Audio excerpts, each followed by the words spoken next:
Hello friends, welcome to my channel Shanta's ঘরকন্যায় নতুন একটা ব্লগে সবাইকে স্বাগতম। আজকে হচ্ছে বৃহস্পতিবার, ঘড়িতে বাজে এখন 9:45। আজ একটু উঠতে লেট হয়ে গেল, আর মেয়েও স্কুল যাবে না বলছে। পুরো সপ্তাহ আসলে স্কুলে গিয়েছে, আজ হয়তো ভালো লাগছে না, তাই ও যাচ্ছে না, তাই একটু লেট করেই উঠলাম। যদিও কালকে রাতেও একটু দেরি করেই ঘুম হয়েছে। তো এখন যাব, নান রুটি এনেছিল কালকের নান রুটি, একটু গরম করবো এবং মেয়েদের জন্য নাস্তা বানাবো। তো আমার ব্লগ কেমন লাগে অবশ্যই কমেন্ট করে জানিও এবং সারাটা দিন আমার সাথেই থাকো। আজকের একটা সুন্দর একটা ব্লগ হবে বা সুন্দর একটা কন্টেন্ট তোমাদের দেবো আশা করছি। এই যে দেখো দুই মেয়ের কাণ্ড, এই পুচকি উঠে গেছে, আরে বড় মেয়ে সে তো উঠছে না, কি বলবো আর। মাম্মাম, আরোহী আরোহী উঠে গেছো? উঠে গেছো তুমি? এত তাড়াতাড়ি উঠে গেছো আরোহী? তো যাই হোক, খাট গুছাতে পারিনি এখনো। ওর বাবা নাস্তা করে বের হয়ে গেলে আসলে তারপরেই সবটা গুছানো হবে। আর এই যে মেয়েরা নামছে না। তো বন্ধুরা, আজ বৃহস্পতিবার, তাই পুজো শেষ করলাম। এখন অনেকক্ষণ সময় লাগে বৃহস্পতিবারে। আর আজকে একটু আমি আমার পুজোর ঘরটা খুব সুন্দর করে একটু ঝাড় দিলাম, একদম সব জায়গার কাপড় টাপড় একটু পরিষ্কার করে দিলাম, বদলে দিলাম, নতুন কাপড় দিলাম। আসলে আজকে মেয়ে স্কুলে যায়নি, তাই একটু বাড়তি সময় পেয়েছি। অন্য সময় এত তাড়াহুড়োতে থাকি, তাই একটু পরিষ্কার করে নিলাম। আমি আমার পুজোর ঘরটাও একটু তোমাদের সাথে শেয়ার করি। বৃহস্পতিবারের পুজোটা আমি একটু গুছিয়ে পরিষ্কার করে দিলে অনেক শান্তি লাগে। জানি এটা সবারই লাগে, সব সনাতনী হিন্দু দিদিদের লাগে। তো আমি এমনিতে আমারটাই শেয়ার করলাম, আমারও খুব ভালো লাগে। আর এখন বাজে 1টা, এখনও রান্নাবান্না কিছু কমপ্লিট হয়নি, এখন যাব। তার আগে তোমাদের সাথে একটু পুজো ঘরটা শেয়ার করি। তো বন্ধুরা দেখো আমার পুজো ঘরটা আজকে একদম সবটা পরিষ্কার করে দিলাম, খুব ভালো লাগছে। এই যে মা লক্ষ্মী, আমার মা লক্ষ্মীর চেহারাটা দেখলে আমার এত শান্তি লাগে, আমার সব দুঃখ যেন চলে যায়, আমার সারাদিনের সব কষ্ট, সব ক্লান্তি। আমার এই যখন পুজো ঘরে আসি, আমি আমার ঠাকুরের সামনে যখন বসি দাঁড়িয়ে, আমি আমার কষ্টগুলো তাকে বলি, আমার অনেক শান্তি লাগে, খুব ভালো লাগে। আমার মনে হয় ঠাকুর সব সময় আমার উপর কৃপা দৃষ্টিতে তাকিয়ে থাকে। আসলে অনেকের অনেক যন্ত্রণা, অনেক কষ্ট, কিন্তু আমি মনে করি আমি যেমনই আছি, আমার ঠাকুর আমাকে খুব ভালো রেখেছে, খুব সুখে রেখেছে, খুব শান্তিতে রেখেছে। ঠাকুরের এরকম কৃপাগুলো যেন ঠাকুরের আমার উপর সব সময় থাকে। আর তোমরাও একটু পাশে থেকো। আর আমার পুজো ঘরটা কেমন লাগছে একটু জানিও বন্ধুরা। দেখো ভাত বসিয়ে দিয়েছি, ভাত হচ্ছে। আর এই যেখানে ডিম আলু একসাথে প্রেসার কুকারে সেদ্ধ করে দিব। সিলিন্ডারে রান্না করতে হচ্ছে। লাইনের গ্যাস দেখো একটু একটু করে জ্বলছে।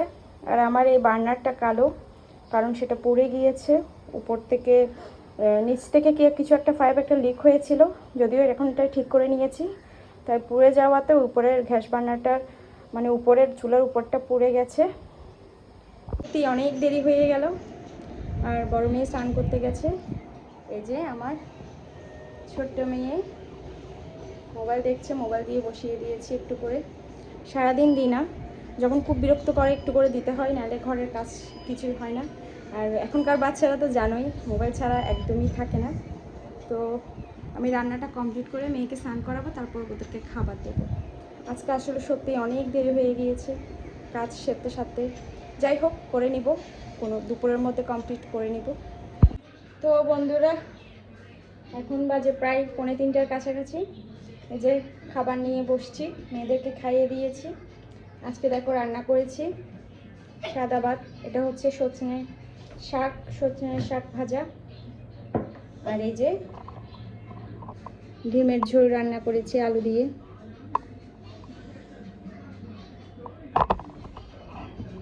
এই এখন খেতে বসবো।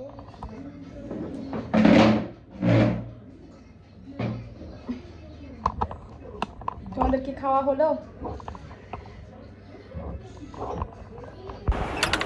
তো বন্ধুরা খেতে বসে পড়লাম। ডিম রান্না করেছি আলু দিয়ে, ঝোলটা আমি মাংসের মতো করে রান্না করি, অনেকেই অনেকভাবে রান্না করে, বাট আমি একটু মাংসের মতো করে রান্না করি। আমাদের জন্য সেদ্ধ দিয়েছি, আর বড় মেয়ে ডিম মাপলেট করে খাই, তার ওর জন্য মাপলেট করে দিয়েছি। আর এই যে দেখো আমি খেতে বসেছি, আর আমার পিচ্ছি সে মানে পানি ধরতে পারলেই খুশি। আর একটা ব্যাপার তোমাদের সাথে শেয়ার করে, দেখো আমার কিচেনে একটা পাখি রোজ আসে এবং ওকে আমি খাবার দিই। এই দুপুর টাইমটায় ও বেশি আসে। এই যে দেখো বক্স, ছোট্ট একটা বক্স, এটা ওর জন্যই বানিয়েছি। ওখানে আমি ওকে রুটি দিই, ভাত দিই, মানে ও আসবে খাবে। আমার আসলে খুব ভালো লাগে ও যে আসে সেটা। তো বন্ধুরা, সারাদিনের কাজ শেষ করে এই যে দুপুরে একটা পার্সেল আসলো। পার্সেলে কি আসলো একটু দেখি। আর খাওয়া দাওয়া সব কমপ্লিট, মেয়েরাও ঘুমিয়ে পড়েছে। এই যে ঘুমিয়ে পড়েছে।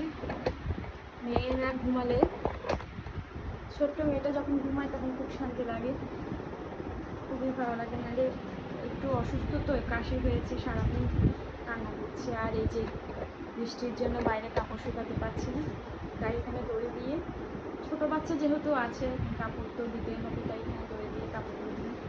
তো দেখি পার্সেলে কি আসলো।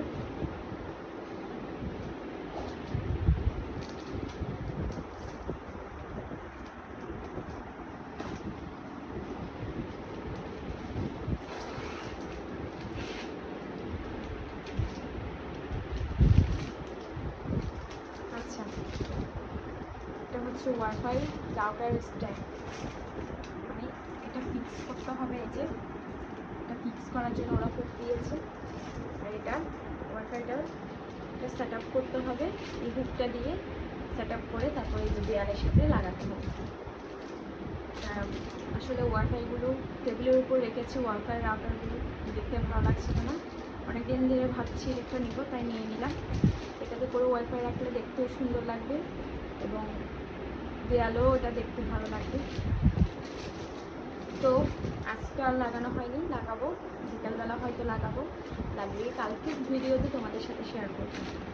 আর আমার ভিডিও, আমার কন্টেন্ট যদি তোমাদের ভালো লাগে অবশ্যই লাইক করবে, কমেন্ট করবে, আর সাবস্ক্রাইব করে পাশে থাকবে। প্লিজ আমাকে সাপোর্ট করবে, সবার পাশে থাকবে। আজকের মতো এতটুকুতে ব্লগ শেষ করছি, দেখা হবে কালকে একটা নতুন ব্লগে। সবাই ভালো থেকো, সুস্থ থেকো, টাটা।